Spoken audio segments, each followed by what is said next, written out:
बच्चों में गारंटी के साथ कह रहा हूँ, क्लास 10th के 99% बच्चे नहीं बल्कि 100% बच्चे इस कॉम्पिटेंसी बेस्ड क्वेश्चन को सॉल्व नहीं कर सकते। मैं ऐसा इसीलिए कह रहा हूँ क्योंकि ये जो क्वेश्चन है ना, ये क्वाड्रेटिक इक्वेशन और ट्रिग्नोमेट्री का एक मिक्स क्वेश्चन है और इसको करने के लिए आपको बहुत ज्यादा मैनिपुलेशन लगानी पड़ेगी, बहुत ज्यादा दिमाग लगाना पड़ेगा। अगर बेटा आपको ये लगता है कि आप इस क्वेश्चन को सॉल्व कर सकते हैं तो आप वीडियो को पॉज कीजिए और इसको सॉल्व करने की कोशिश कीजिए। और अगर आपको ऐसा लगता है कि आप इसे सॉल्व नहीं कर पाएंगे तो मैं इसका सोल्यूशन करा रहा हूँ, जरा बोर्ड पर बिल्कुल ध्यान से देखिएगा। क्वेश्चन में ये कह रहा है if sec theta and tan theta are the roots of the equation. बेटा आपको ना एक क्वाड्रेटिक इक्वेशन दी हुई है और इसके रूट्स क्या हैं? इसके रूट्स हैं sec थीटा और tan थीटा। तो आपको ये चीज प्रूव करनी है, इस एक्सप्रेशन की वैल्यू 0 होनी चाहिए, ये चीज प्रूव करनी है।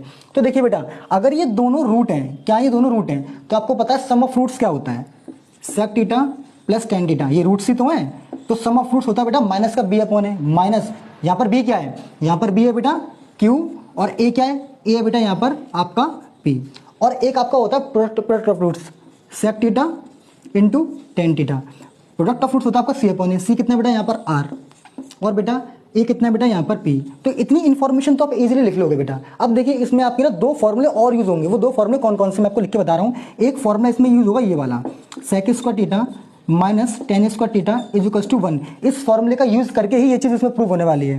बड़ा यार ध्यान से देखिए क्या लिखा हुआ है, a square minus b square. तो इसको हम लिख सकते हैं a प्लस बी और बेटा इसको हम लिख सकते हैं a माइनस बी। अब देखिए बेटा इसकी वैल्यू तो आपको पता है, ये दी हुई है, इसकी वैल्यू आपको निकालनी है, किसकी? sec theta minus tan theta की वैल्यू। अब इसकी वैल्यू कैसे कैलकुलेट करेंगे उसके लिए मैं आपको पहले एक फॉर्मुला बता रहा हूँ, एक आइडेंटिटी बता रहा हूँ। आपने फॉर्मुला पढ़ा होगा बेटा, a माइनस बी का फॉर्मुला क्या होता है? अंडर रूट के अंदर a प्लस बी का होल स्क्वायर माइनस 4ab। अगर आपको ये फॉर्मुला आता है तभी आप इस क्वेश्चन को सॉल्व कर पाएंगे। अब जरा ध्यान से देखिए, a को मैं मानूंगा sec थीटा और b को मैं मानूंगा tan थीटा। तो जैसे मैं यहाँ पर sec थीटा और tan थीटा रखूंगा तो sec theta minus tan theta की मुझे वैल्यू मिल जाएगी। तो ये बेटा यहाँ पर रख दीजिए, यहाँ हो जाएगा sec थीटा माइनस का tan थीटा। ऐसे बेटा हम RHS में रखेंगे, जरा ध्यान से देखिएगा।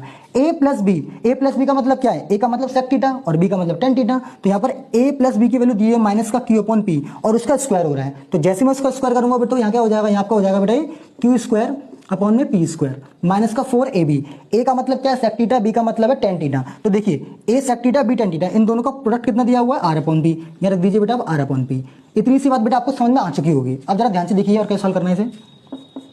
sec theta minus tan theta is equals to, बेटा देखिए इनका एलसीएम आएगा p स्क्वायर। तो अंडर रूट के अंदर हम करेंगे यहाँ पर, ये आपका हो जाएगा p स्क्वायर और बेटा यहाँ आपका बनेगा q स्क्वायर माइनस का 4rp। ये क्या होगा? अंडर रूट के अंदर p स्क्वायर लिखा है तो ये p स्क्वायर का p बन जाएगा। तो ये कितना हो जाएगा? अंडर रूट के अंदर बचेगा आपका q स्क्वायर माइनस का 4rp अपॉन p। तो यहाँ से बेटा मुझे sec theta minus tan theta की वैल्यू इजीली मिल जाएगी। अब कुछ नहीं करना है बेटा, आपको इस वैल्यू को उठा के यहाँ रखना है। देखिए